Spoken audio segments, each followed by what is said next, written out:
सुनो, एक सवाल। अगर तुम्हें बोलने की शक्ति न हो तो तुम दुनिया से कैसे लड़ोगे? अगर तुम्हारी आवाज हमेशा के लिए चली गई हो तो तुम किसी गॉड को कैसे चैलेंज करोगे? और अगर पूरी दुनिया में एक ऐसा वर्ड हो जिसे लिखना भी फॉरबिडन हो, जिसे देखने मात्र से इंसान का दिमाग टूट जाए, जिसे जानने की कोई परमिशन नहीं किसी को भी, तो क्या एक म्यूट इंसान उस वर्ड को ढूंढ सकता है? क्या वो उसे लिख सकता है? क्या वो उसी एक वर्ड से एक गॉड को हरा सकता है? एक ऐसा इंसान था जिसने यही किया।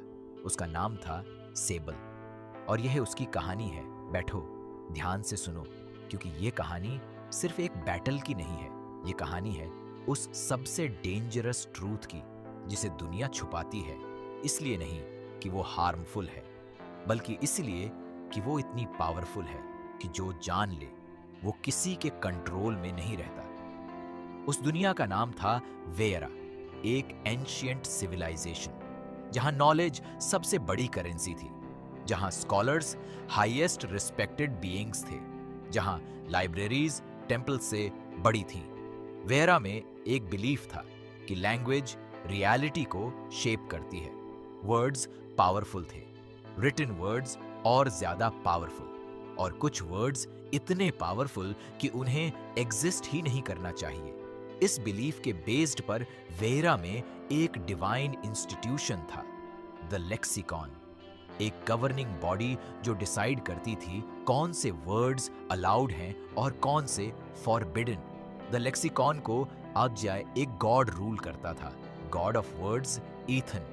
ईथन वर्ड्स का क्रिएटर था वेरा के अकॉर्डिंग। उसने पूरी लैंग्वेज डिजाइन की थी, हर कॉन्सेप्ट को एक वर्ड दिया था, हर इमोशन को एक नेम दिया था।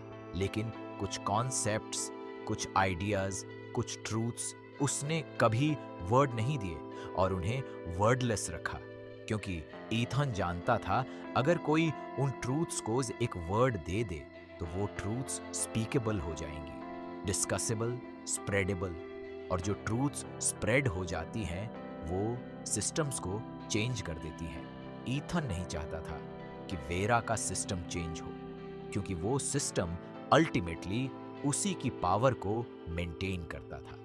द लेक्सिकॉन का सबसे पावरफुल रूल था द फॉरबिडन ग्लिफ, एक कॉन्सेप्ट जो एग्जिस्ट करती थी वेरा के सबसे एंशिएंट टेक्स्ट्स में, लेकिन जिसे कोई वर्ड नहीं था, जिसे scholars simply the void concept कहते थे। द वॉइड कॉन्सेप्ट क्या थी ये किसी को एग्जैक्टली नहीं पता था, क्योंकि जो भी इसे समझने की कोशिश करता द लेक्सिकॉन उसे इमीडिएटली पकड़ लेती और उस स्कॉलर की आश मेमोरी इरेज कर दी जाती और उसे सिंपली टॉल्ड किया जाता कि जो तुमने पढ़ा वो एग्जिस्ट नहीं करता। इसी वेरा में एक स्कॉलर था, सेबल, जो बोल नहीं सकता था जन्म से। उसकी वॉइस नेवर केम, लेकिन उसकी पेन हमेशा चलती थी। सेबल एक एक्स्ट्रॉर्डिनरी राइटर था। उसने वेरा के ऑलमोस्ट हर टेक्स्ट पढ़ा था, हर लैंग्वेज जो डॉक्यूमेंटेड थी उसे पता थी। वो पैटर्न्स देखता था लैंग्वेज में जो कोई और नहीं देख पाता था, और सेबल को एक थिंग बहुत बॉदर करती थी, वेरा के टेक्स्ट्स में सर्टेन प्लेसेस जहां एक गैप था, एक साइलेंस, जहां लॉजिकली एक कॉन्सेप्ट होना चाहिए था, एक वर्ड होना चाहिए था, लेकिन था नहीं, जैसे कोई डिलिबरेटली उस स्पेस को एम्प्टी रखा हो। सेबल ने उन गैप्स को मैप करना शुरू किया अपनी नोटबुक में।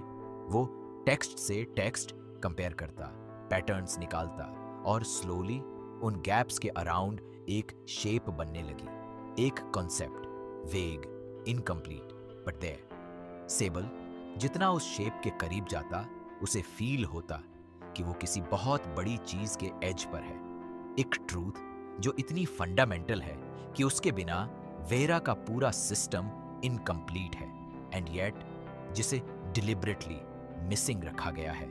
एक दिन सेबल द ग्रैंड आर्काइव में था, वेरा की सबसे पुरानी लाइब्रेरी, जहां मोस्ट रिस्ट्रिक्टेड टेक्स्ट्स रखे जाते थे। स्कॉलर्स को स्पेशल परमिशन चाहिए होती थी कुछ सेक्शंस एक्सेस करने के लिए। सेबल को वो परमिशन थी। वो वन सच रिस्ट्रिक्टेड सेक्शन में था और वहां एक टेक्स्ट मिला जो क्लियरली किसी ने डिलिबरेटली हाइड करने की कोशिश की थी। पेजेस पर इंक स्मियर्ड थी, कुछ लाइंस स्क्रैच्ड आउट थी, जैसे कोई उस टेक्स्ट को पूरी तरह डिस्ट्रॉय करना चाहता था लेकिन कर नहीं पाया। सेबल ने ये उस टेक्स्ट को केयरफुली पढ़ा और उन स्क्रैच्ड आउट लाइंस के बिटवीन, उन स्मियर्ड पेजेस में स्लोली वो शेप और क्लियर हो गई। द वॉइड कॉन्सेप्ट, वो अभी तक जस्ट एक शेप थी, एक आउटलाइन थी, without a word, without a name, but Sable उस कॉन्सेप्ट को फील कर रहा था, like he was touching something sacred, something that was always supposed to be there, something that was stolen from existence. और इसी moment में the lexicon के guards arrive हुए। सेबल को स्पॉट किया उस टेक्स्ट के साथ। गार्ड्स ने उसे इमीडिएटली पकड़ लिया। टेक्स्ट कॉन्फिस्केट हो गई और सेबल को ईथन के सामने प्रेजेंट किया गया। ईथन, गॉड ऑफ वर्ड्स, एक massive luminous being, words literally उसके अराउंड फ्लोट करते थे, गोल्डन, ग्लोविंग। ईथन ने सेबल को देखा, एक म्यूट स्कॉलर जो उसके मोस्ट फॉरबिडन नॉलेज के एज तक पहुंच गया था। ईथॉन ने क्लियरली अनकंफर्टेबल महसूस किया, जो गॉड रेयरली डिस्कंफर्ट फील करता था। उसने सेबल से कहा, तुम जानते हो तुमने क्या किया है? सेबल ने ऑब्वियसली कुछ नहीं कहा, वो बोल नहीं सकता था। ईथॉन ने कंटिन्यू किया, तुम उस कंसेप्ट के पास थे जिसे एग्जिस्टेंस से रिमूव करना मेरा डिवाइन राइट है। उस कंसेप्ट को एक वर्ड नहीं मिलेगा, कभी नहीं, क्योंकि वो वर्ड मेरे कंट्रोल को चैलेंज करेगा। सेबल ने ईथॉन को देखा डायरेक्टली, काल्मली, और उसने अपनी नोटबुक निकाली और उसमें एक लाइन लिखी। उसने वो नोटबुक ईथॉन की तरफ होल्ड की। ईथॉन ने पढ़ा, उसमें लिखा था, जो ट्रूथ नेमलेस है वो ट्रूथ डेंजरस नहीं होती, जो ट्रूथ नेमलेस है वो ट्रूथ इनकम्प्लीट होती है।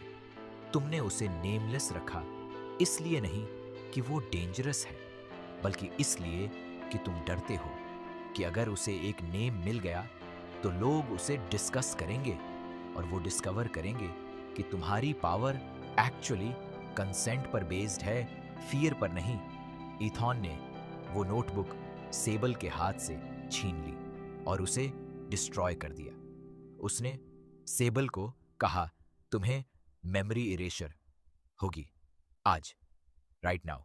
सेबल मूव्ड नहीं हुआ, उसने बस ईथॉन को देखा एंड ईथॉन ने सेंस किया समथिंग, कि इस स्कॉलर के पास कुछ है, something that wasn't in that notebook. Ethan ने सेबल को सर्च किया, मैजिकली, डिवाइनली। उसके पास कुछ नहीं था, कोई टेक्स्ट नहीं, कोई पेपर नहीं, कोई डॉक्यूमेंटेशन नहीं, लेकिन सेबल की आंखों में कुछ था, एक सर्टेनिटी जो ईथन को डीपली अनसेटल्ड करती थी।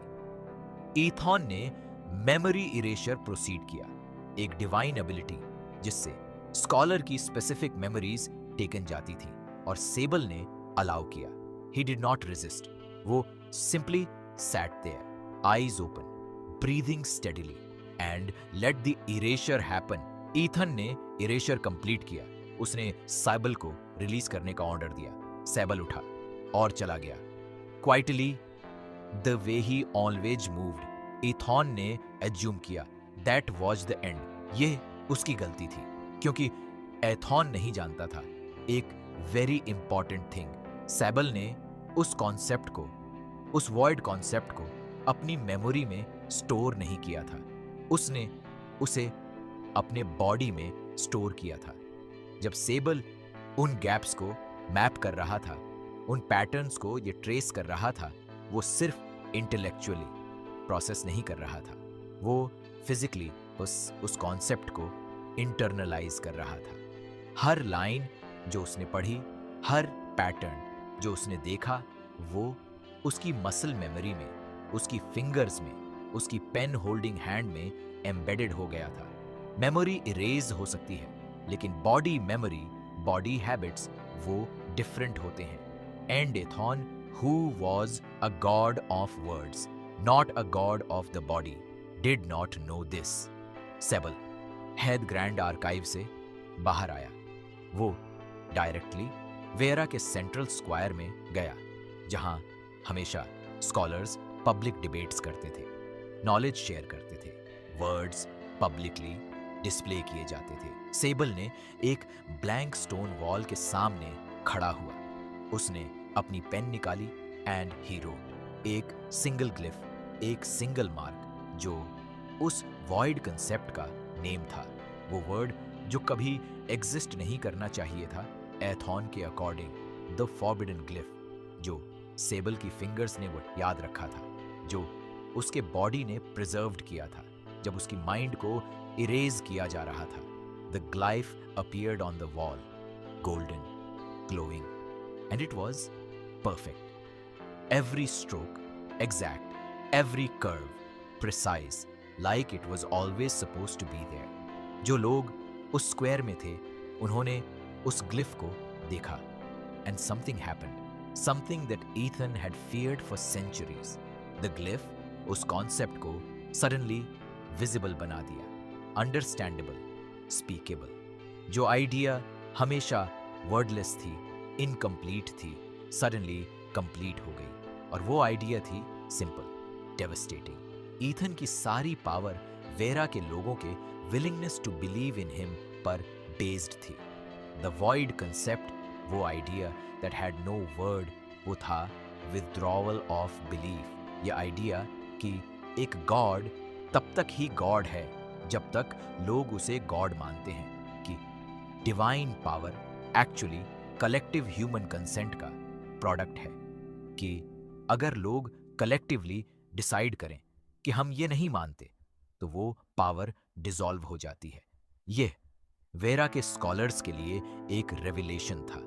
उन्होंने यह कॉन्सेप्ट इंटेलेक्चुअली ऑलवेज फील किया था, लेकिन उसके पास कोई वर्ड नहीं था, इसलिए वो इसे नेवर आर्टिकुलेट कर सके, नेवर डिस्कस कर सके, नेवर अग्री कर सके।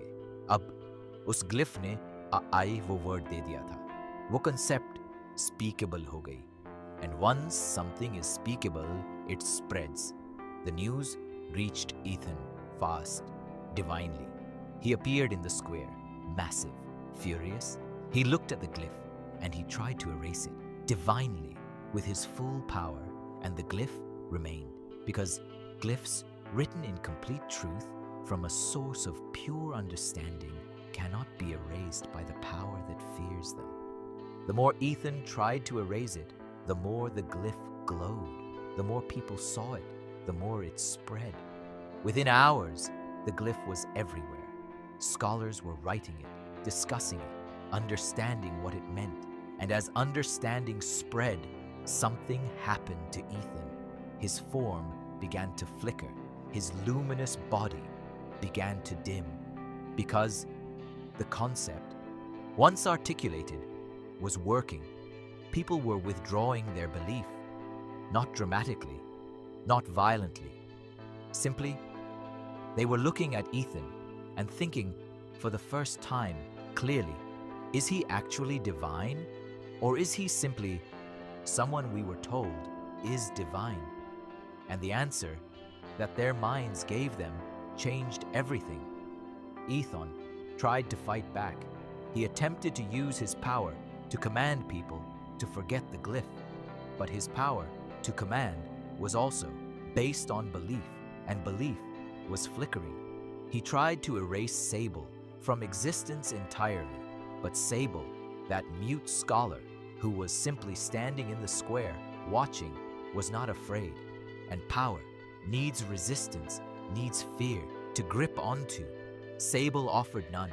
He simply stood there in silence, as he always had. Ethan's form continued to dim until, finally, he was not the massive, luminous God anymore. He was a concept, an idea that people had believed in and were now choosing to examine. Ethon did not disappear entirely. That is not how these things work. But his authority, the lexicon, its ability to forbid words, to erase memories, to control knowledge, it dissolved. Because that authority was built on the assumption that Ethan's power was absolute, unquestionable, divine. And the glyph, that single forbidden word that Sable wrote, had made it questionable. The lexicon fell, not through war, not through revolution, through one mute scholar writing one word that was always supposed to exist. Vera changed, slowly, imperfectly, but changed. Scholars began to share knowledge that was previously forbidden. Concepts that had no words were given words. Ideas that were supposed to be dangerous were examined and found to be simply true. Sable went back to the archive. He spent the rest of his life there, reading, writing, giving words to things that had been wordless for too long. He never spoke, he never needed to. His pen was enough. और अब इस पूरी कहानी का वो सच जो तुम्हारे लिए है। सेबल म्यूट था। उसके पास वो वेपन नहीं थी जो नॉर्मली कंसिडर्ड मोस्ट पावरफुल होती है। आवाज, स्पीच, वर्ड स्पोकन अलाउड। लेकिन उसने डिस्कवर किया कि रिटन वर्ड स्पोकन वर्ड से एक्चुअली मोर परमानेंट होता है। जो स्पोकन है वो फेड हो जाता है, जो रिटन है वो रहता है।